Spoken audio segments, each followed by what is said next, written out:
Hi, I'm Lauren Rivers, and welcome to part 2 of Lauren's Inkwell, Establishing Characters Quickly. When beginning a new project, it's important to make it clear who the cast is and what to expect. One of your first jobs is to give us an idea of what kind of a story we're going to be reading.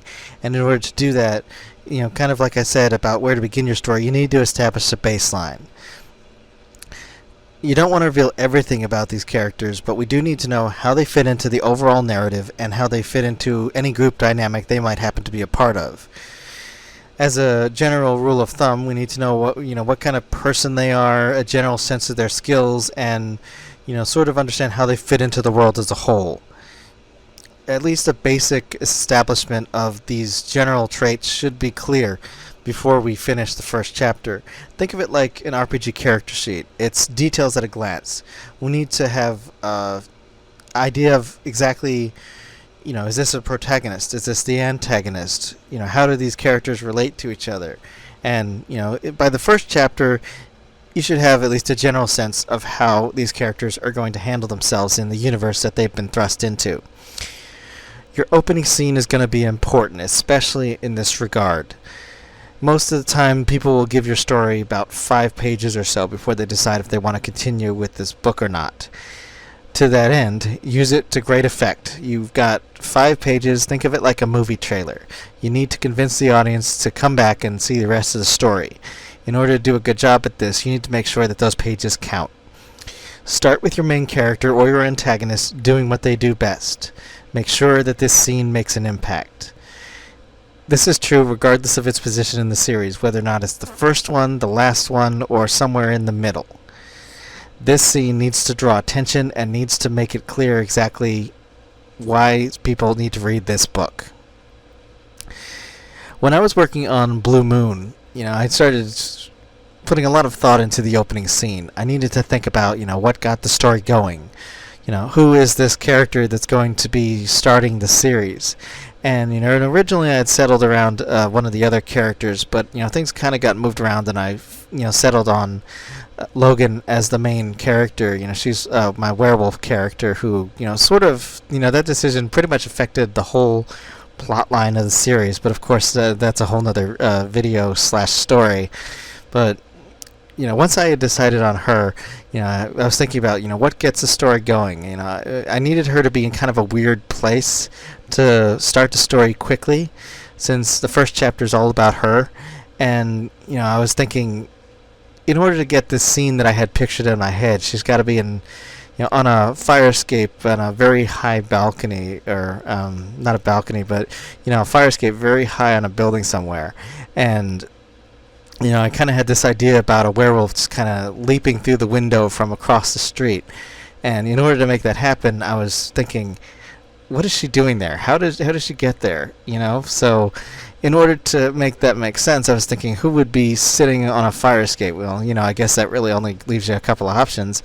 One might be, somebody that lives in the building, or, ultimately I decided to settle on a private detective, since it established, why she'd be there, and it kind of also gave me a lot of options as far as what I could do with her character. So, it established both who she is very quickly, and the conflict was clear after the opening scene exactly what was going on. In the case of my fantasy series Journeys, since I ended up having to reappropriate the first novel's plot for a comic project, when at the time I was not feeling very capable of writing, so I wanted to tell my story somehow, so I commissioned comics to get that out.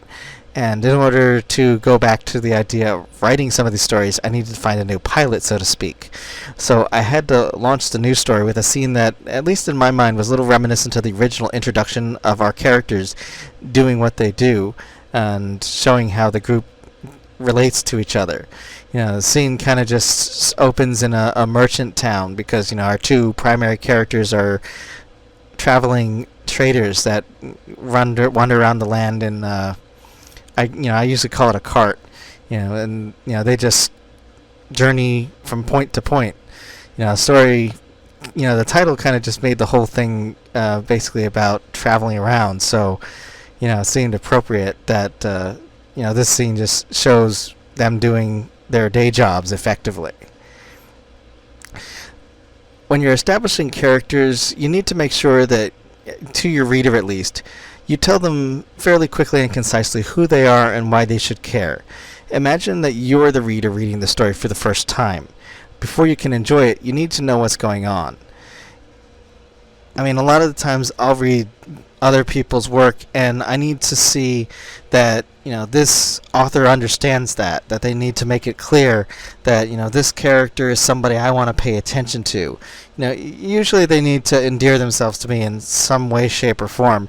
And, this can be done in a number of different ways.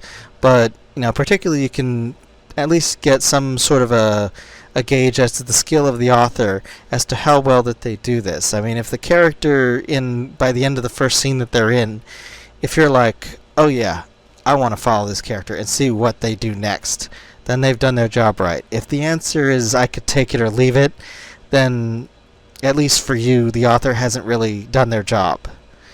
But, if you're establishing characters quickly and if you do it well, then you've pretty much hooked the reader for the rest of the book. When this is done poorly, you have a hard time identifying characters or the stakes, and you risk people losing interest, or if it's a sequel, forgetting the plot of the last one. Memorable characters stick in people's minds, and they do a good job of both establishing the character and creating a compelling story, because there's nothing more interesting than an opening scene which makes this character be like, this is somebody I want to pay attention to. Now, particularly in some cases, I know how it is when you get a great idea that you just can't wait to get out. And if you're tempted to put off this particularly crucial step in the favor of establishing mythology, consider if you'd want to listen to a lecture at the beginning of a movie, or if you'd rather learn this information as you go.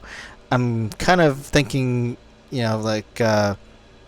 say, for whatever reason, at the beginning of the book, there's this big prologue or treatise about the history of the world and all that other kind of stuff. Well, you don't really want to read that before you can even get into page 1.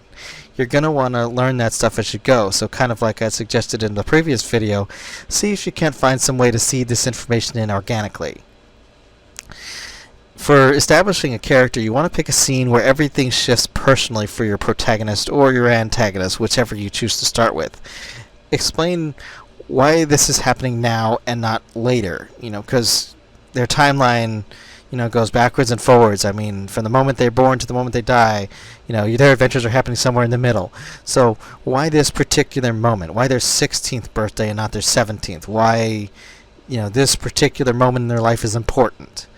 You need to tell me why this is important and why we aren't checking out a story 6 years ago, 3 years later. Why does this particular story affect your character?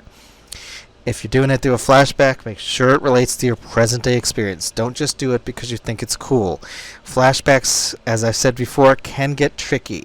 They can be done well, but it needs to relate to who they are now so that, we can have a contrast, have a clear idea of, how this character has evolved, and ideally something that links these two moments together so that we know that this is clearly the same character, that this is how this person has evolved. Because, in my experience, people evolve and change, and I understand that, but at least at your core, I think that once you reach your mid-20s in particular, you're pretty settled in your ways. I mean, you know what you like, what you believe, what you're willing to accept, and my mind always is open to new ideas and new concepts.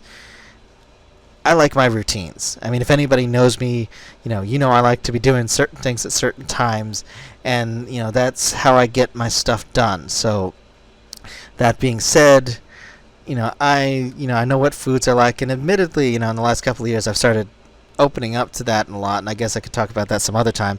But, just basically just kind of, think about it like, think about it like you're, this is who this person is, and this is who they're going to be. So, who people are generally turns out to be relatively straightforward.